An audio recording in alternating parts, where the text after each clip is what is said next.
Unless you've been living under a rock, you'll know Enoch Burke has been protesting outside Wilson's Hospital School on and off now since 2022. And there's been a lot of, look, I know people have very mixed views about this, over what he's protesting about, but I wonder what it's like for the students and the parents of the students that attend the school on a daily basis. Do they know, or do they even care? 1800 453 106, that is the number. You might have read Jonathan Safiak's comments in the Sunday Independent yesterday.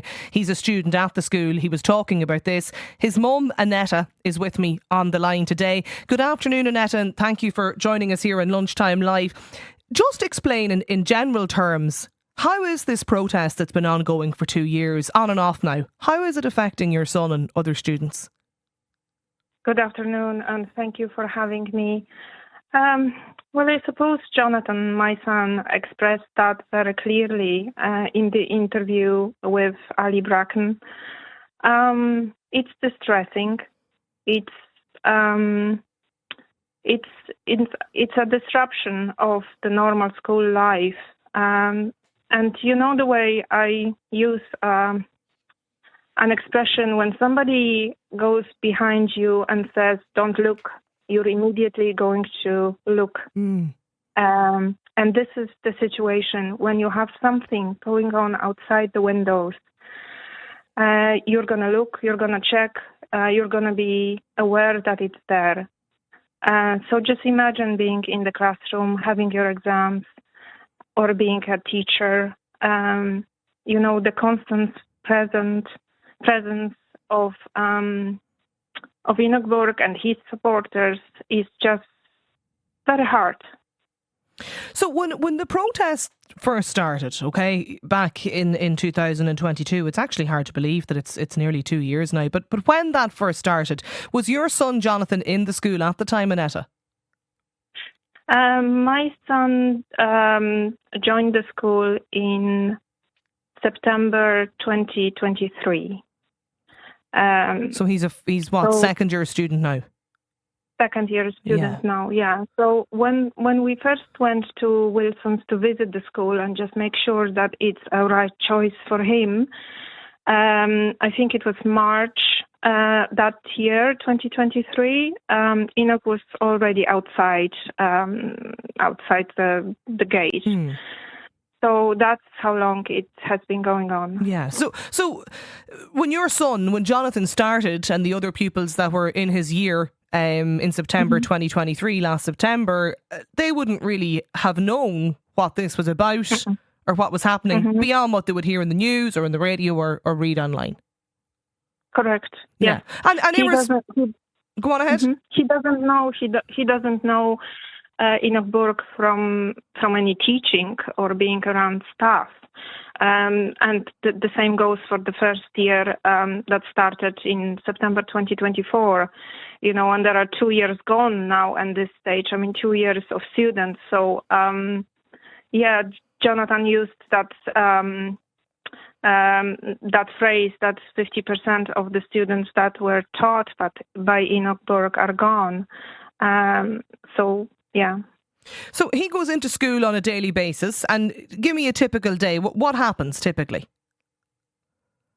Typically, well, he goes, on a bus. He's a wheelchair user, so the bus drops him by the main door, and he's greeted by his special needs assistant, and the days goes on. But he comes back from school and tells me that during the breaks, when he talks to his friends, they do discuss that, and they do talk about it because it's the main headline for the school.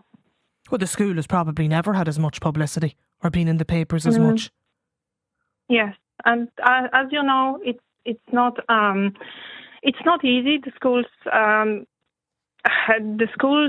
are there to educate young people, not to deal with media, with all due respect, or the legal system. So when you, like, is your son being told, and others, I'm not just saying your son, but other people, are they being told by the school, you know, don't engage with people at the gates or protesters? And I should say, by the way, by all accounts, it has been peaceful protest. Like, I read even comments that your son mentioned in the Sunday Independent yesterday that, you know, Enoch Burke would often wave to the students and protesters too. There's nothing to suggest in any way that it's nothing but peaceful.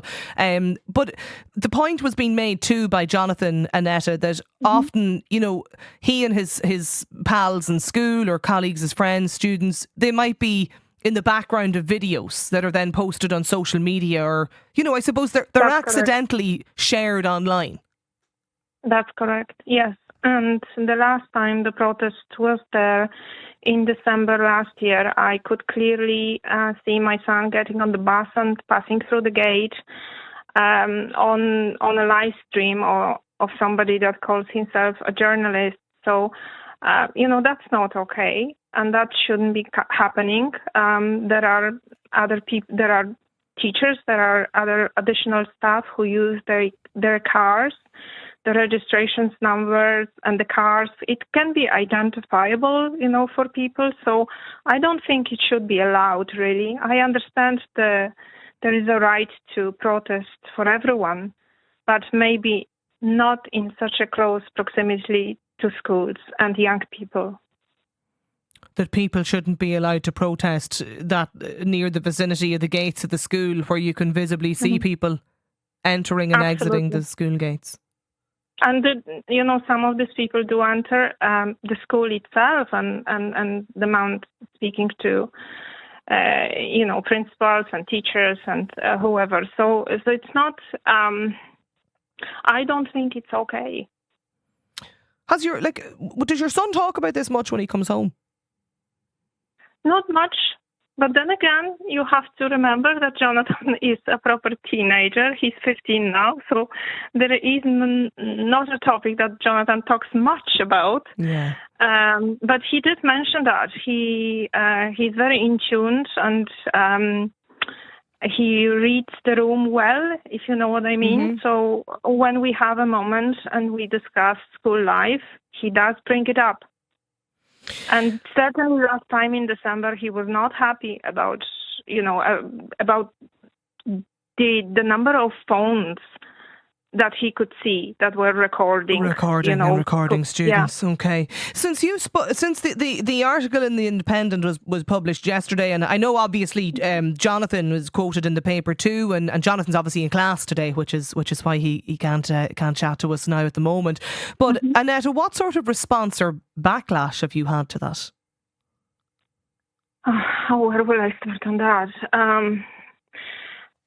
It's bad. I kind of predicted that I might get some mean comments, but currently I'm dealing with all sorts of comments, from being a bad mother that is plastering her son all over social media to death threats, bullets to my head. You've received death threats since you yourself and Jonathan spoke out, Annetta? Yes. A bullet to my head. A deportation order of me.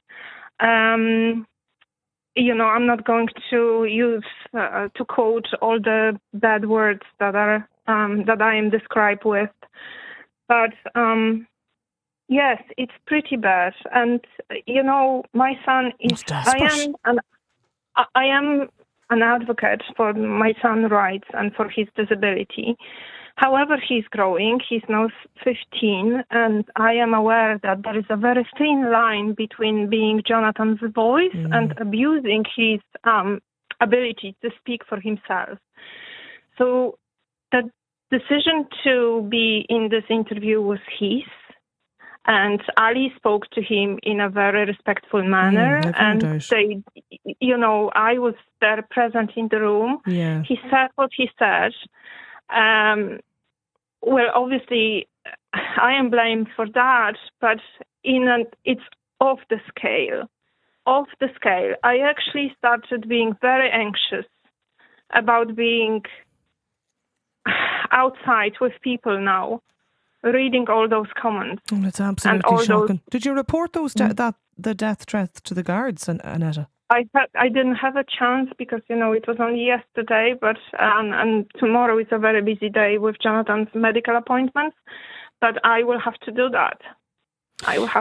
Yeah. Well, look, I do appreciate you talking to us and sharing your thoughts with us today on the programme. I'm sorry to hear that, that's some of the backlash, I suppose, that you've received, but pretty extraordinary. Annetta, listen, thank you for taking the time to speak to us today here on Lunchtime Live.